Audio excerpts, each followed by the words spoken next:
देखिए 9.1 का question number हम 7 कर रहे हैं आज। ठीक है, 9.1 का क्वेश्चन नंबर 7 है। इसमें देखिए इस क्वेश्चन को पहले समझिए कि इस क्वेश्चन को जब हम पढ़ते हैं तो हमें पता चलता है कि एक बिल्डिंग है, उस बिल्डिंग के ऊपर एक टावर लगा हुआ है। तो देखिए हमने ये मान लिया कि ये बिल्डिंग है BC और उसके ऊपर एक टावर लगा हुआ है AB। इतना तो आपको समझ में आ गया होगा।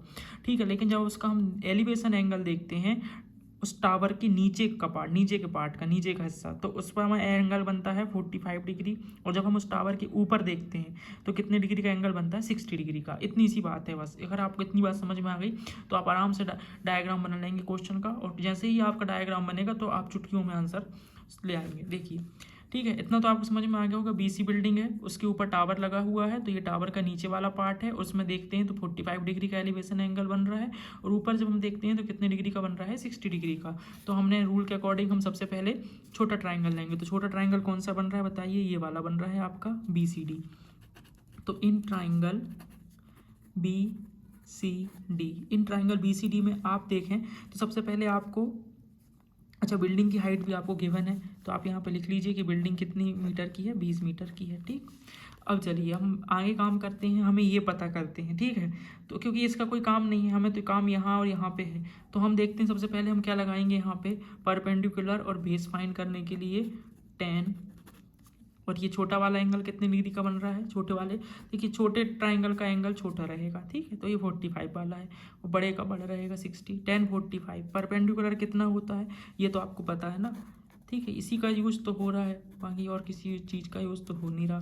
ठीक, तो हम अगर देखेंगे 10 45 इज इक्वल टू किसके होगा बताओ? परपेंडिकुलर कितना है इसका? BC, और बेस कितना है बताओ? DC।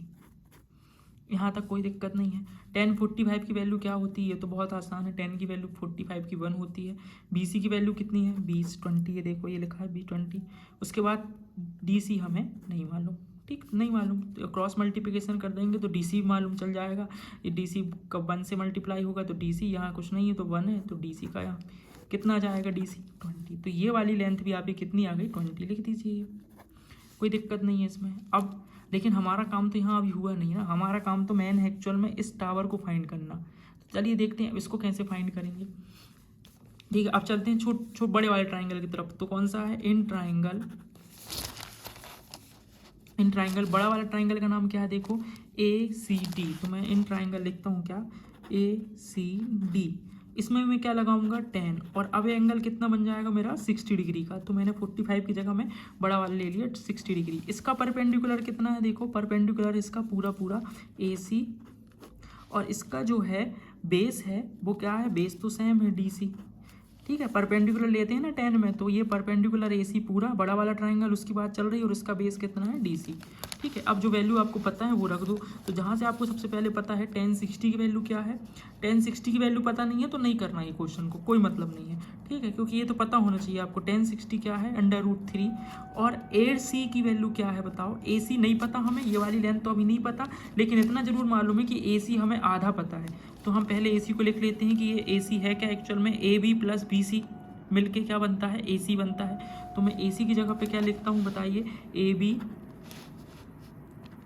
+ BC अपॉन, ठीक है ये समझ में आ गया आपने? AC की जगह पे मैंने क्या लिख दिया? AB + BC, क्योंकि इन दोनों का टोटल करेंगे तो AC बन जाएगा। ठीक है, अब बताओ DC की वैल्यू तो अभी हमने निकाल ली थी। ये DC की वैल्यू कितनी आ रही है बताओ? 20। तो DC की वैल्यू है 20 आपकी, कोई प्रॉब्लम नहीं है इसमें। अब 20 का जहाँ मल्टीप्लाई कर देंगे तो 20 √3 हो जाएगा। AB नहीं पता है हमें, लेकिन BC गिवन है। BC तो गिवन था ना, AB नहीं पता। और BC देखो, जो नहीं मालूम है ना उसके पीछे नहीं जाते अपन, जो मालूम है वो रखते हैं, जो नहीं पता है वो अपने आप आ जाता है। ठीक है, लेकिन अगर हम उसी को पहले देखने लगेंगे जो नहीं पता है, तो बच्चे उसी को देखते हैं, जो नहीं मालूम है उसके पीछे पड़ते हैं, घबरा जाते हैं। ठीक है, जो मालूम है आपको पहले वो तो लिखो आप। AB नहीं मालूम तो कोई दिक्कत नहीं, BC की जगह में क्या लिखेंगे? 20। यहाँ पे 20 लिख दो ना भाई, आपका आंसर आ गया। ये BC की जगह मैंने 20 लिख दिया।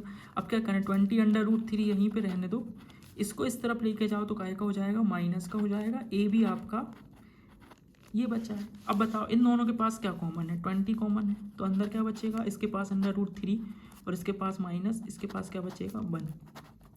भाई 20 बाहर है तो यहाँ पे क्या बचेगा, देखो 20 बाहर है तो अंडर रूट 3 माइनस, और यहाँ 20 बाहर है तो क्या बचेगा 1, जब मल्टीप्लाई करेंगे तो सेम हो जाएगा, 20 का 1 के साथ करेंगे तो 20 हो जाएगा, अंडर रूट 3 के साथ करेंगे तो 20 अंडर रूट 3 हो जाएगा। बस ये आपका आंसर आ गया मीटर में, खत्म। अच्छा हाँ, रूट देखो मैंने क्या बोला था, रूट अपॉन में नहीं आना चाहिए, ये आपको कंफ्यूज करने के लिए आ रहा है कि आप रैशनलाइज करें, ये करें वो करें, रूट अपॉन में नहीं आना चाहिए, ऊपर आ सकता है रूट, उसमें कोई प्रॉब्लम नहीं है, ठीक है। तो हमारा आंसर हम यहीं पे ला के छोड़ देंगे, क्योंकि हमें ए बी तो ही पता करना था ना, और ए बी देखो कितना है